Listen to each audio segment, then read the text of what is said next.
saya sendiri ya, melihat perkembangan pendidikan Indonesia dari yang dulu sama sekarang udah mulai ada perkembangan. Gimana saya bisa bilang begitu? Karena saya sendiri mengalaminya. Saya dulu yang pada awalnya itu kayak cuman belajar yang berasal dari guru saja. Sekarang saya belajar itu berpusat kepada saya. Guru itu menjadi fasilitator dalam pembelajaran. Ya, lebih mandiri. Lebih mandiri. Lebih mandiri.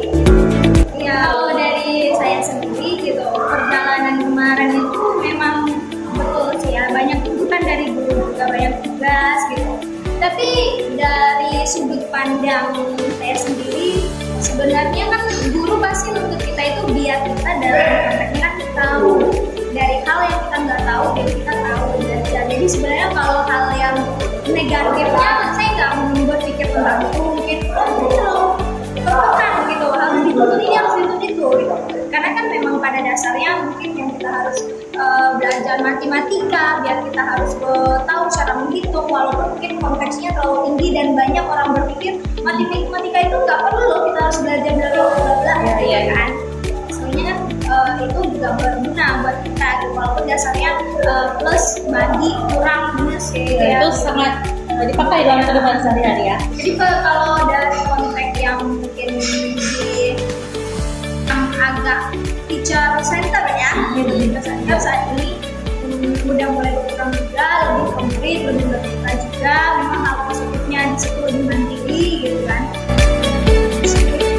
Dan dari saya yang saya alami itu memang perkembangan dalam pendidikan ini sangat terasa gitu ya. Dari dulu kita tuh ke sekolah untuk menimba ilmu ya, bilangnya apa, menuntut ilmu. Jadi kita datang ke sekolah dengan kita sebutnya dengan gelas kosong lah. Si guru yang mengisi ilmu kepada kita. Nah, jadi sekarang yang kita alami itu kita tuh bebas buat ekspresi, kita bebas dalam belajar, kita bebas menggunakan metode serta cara apa gitu untuk kita belajar di kelas. Misalnya belajar tentang matematika nih, cuma berfokus di menggunakan cara ini, bisa kita gunakan cara yang lain. Kalau dari konteks merdeka mengajarnya itu bukannya kayak gimana sih? Kan sekarang kurikulumnya merdeka mengajar ya. Ya, pemikiran kalian tuh kayak gimana? Merdeka mengajar segi pendidik merdeka ya kan, pendidik, merdeka mengajar juga ya kan, dari peserta didiknya juga dalam bentuk kayak gimana di saat ini. Nah, kurikulumnya kan saat ini gitu. Betul. Kalau menurut saya ya, kayak dari namanya aja, merdeka gitu. Jadi kita sebagai guru itu memerdekakan siswa dalam belajar, yang selama ini guru itu membatasi pembelajaran kepada siswa. Semua serba dipatokkan, semua serba didikte gitu dalam pembelajaran. Nah, jadi dengan kurikulum merdeka ini, siswa itu diberi kemerdekaan dalam mengajar, mengeksplorasi dirinya dalam pembelajaran. Lebih bermakna untuk diri sendiri. Iya.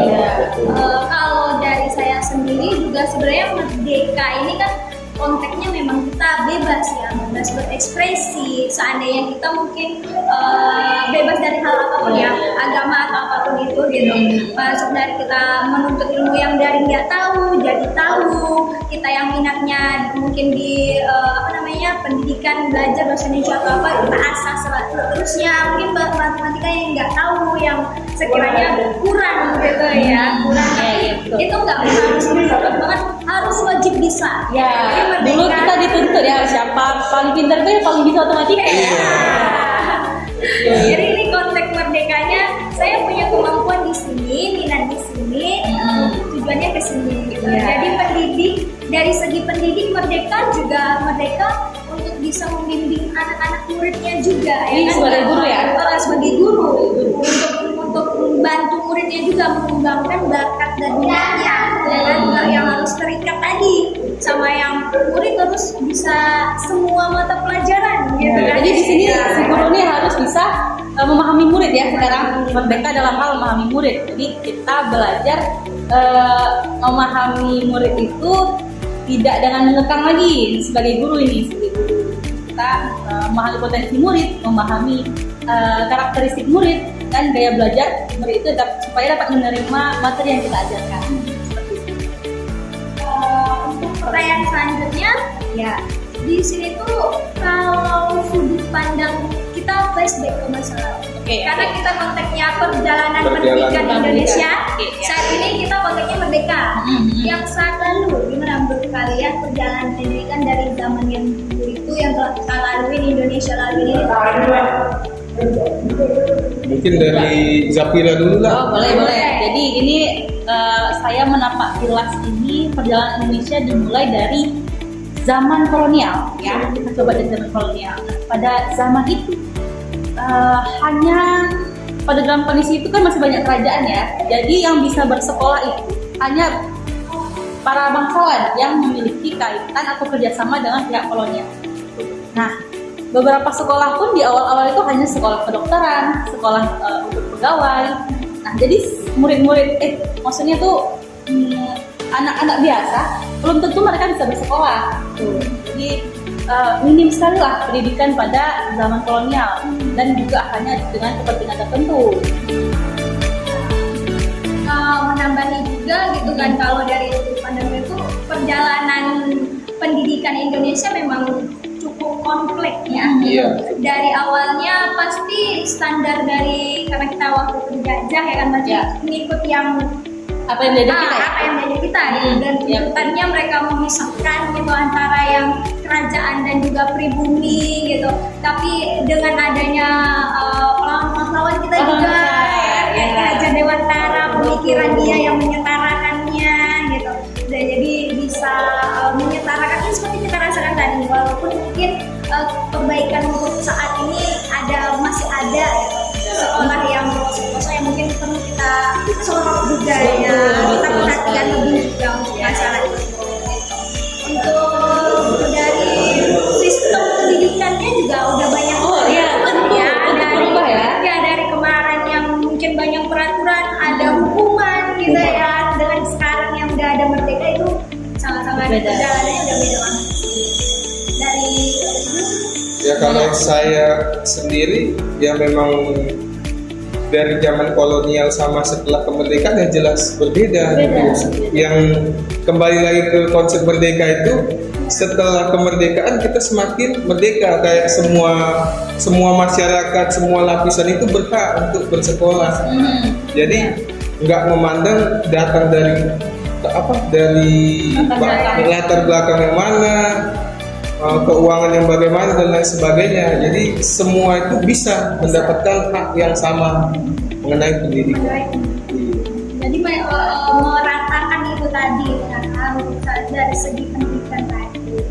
Oke, pertanyaan ketiga nih, kalau perbandingan, menurut kalian tuh perbandingan antara pendidikan yang mungkin di zaman sebelum kemerdekaan dan saat ini gitu, perkembangan kita perbandingannya dari dua hal ini gimana sih menurut kalian? Kalau menurut saya sih dari kurikulumnya ya, tentu kurikulum itu terus berubah seiring dengan perubahan zaman. Dan sekarang tuh sudah zamannya teknologi yang canggih. Jadi penggunaan teknologi ataupun media di zaman pembelajaran sekarang itu sudah sangat diperlukan dibandingkan dengan zaman kita kecil dulu ya, kita di sekolah gurunya cuma buat media yang seadanya gitu. Kalau sekarang kalau nggak pakai teknologi rasanya sangat disayangkan gitu ya. Disayangkan. Ya. Nambahi gitu kan. Boleh. Kalau zaman ke dulu itu penjajahan konteksnya, kita itu paling penting kan bisa membaca. Bisa jadi awal pada dasarnya itu dulu fokusnya dasar-dasar gitu. Kalau sekarang kita zaman teknologi ini tadi, kalau nggak canggih nggak bisa bersaing nih sama negara lain ya kan. Jadi perbedaannya memang udah jauh juga gitu, dan perkembangan perjalanan Indonesia juga lumayan kompleks. Dari dulu ya sebagaimana yang kakak sampaikan tadi kan gitu. Jadi perjalanan dari sebelum kemerdekaan dan sesudah kemerdekaan itu ya suatu gebrakan besar, proses gitu. Dari yang sebelumnya kayak dari mulai pembelajarannya yang seadanya, juga yang diajarkan itu sebutuhnya, berubah menjadi pembelajaran yang lebih bervariatif, juga supaya lebih mencerdaskan kehidupan bangsa. Iya. Sesuai dengan sesuai dengan tujuan Undang-Undang Dasar ya. Oke. Oke. Nah, pertanyaan terakhir tuh dari diskusi kita ini gitu, dari melihat perjalanan pendidikan Indonesia dari zaman dulu sampai yang saat ini yang kita hadapi dan permasalahannya, kalian itu tuh prediksi kemajuannya ke depannya kayak gimana? Harapan ke depannya pendidikan Indonesia tuh kayak gimana gitu? Harapan kita sebagai calon guru ya gitu, calon guru dengan merdeka mengajar juga gitu. Boleh banget Komunikasikan ya, gimana? Kalau saya pribadi ya, perkembangan pendidikan ke depan ini bakal lebih berpatok ke teknologi. Nah, jadi ke depannya itu nanti pendidikan ini terus akan berkembang menggunakan teknologi yang akan ada. Mungkin pandangan saya dia mungkin AI itu akan terus berkembang. Ya, jadi kita sebagai guru jangan mau kalah. Kita jangan mau kalah. Belajar ya, kita belajar AI, kita mempelajarinya, kita bisa menggunakannya dan menerapkannya dalam pembelajaran sehingga pembelajaran bisa lebih mudah. Ya, kalau dari saya, ya mungkin prediksi kedepannya juga penggunaan teknologi atau media yang semakin canggih, semakin terkini gitu dalam proses pembelajaran. Serta mungkin alat-alat dalam pembelajaran nanti, misalkan kita di SMK nih, alat itu bisa lebih canggih atau kayak seperti di industri lah gitu. Ya, sesuai dengan dunia kerja lah ya.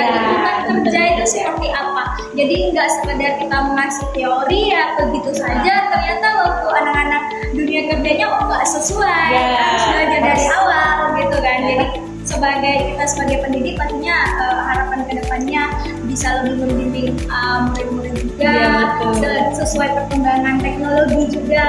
Jadi pembelajaran lebih bermakna, berpusat ke minat bakat peserta didik ya kan. Untuk kedepannya.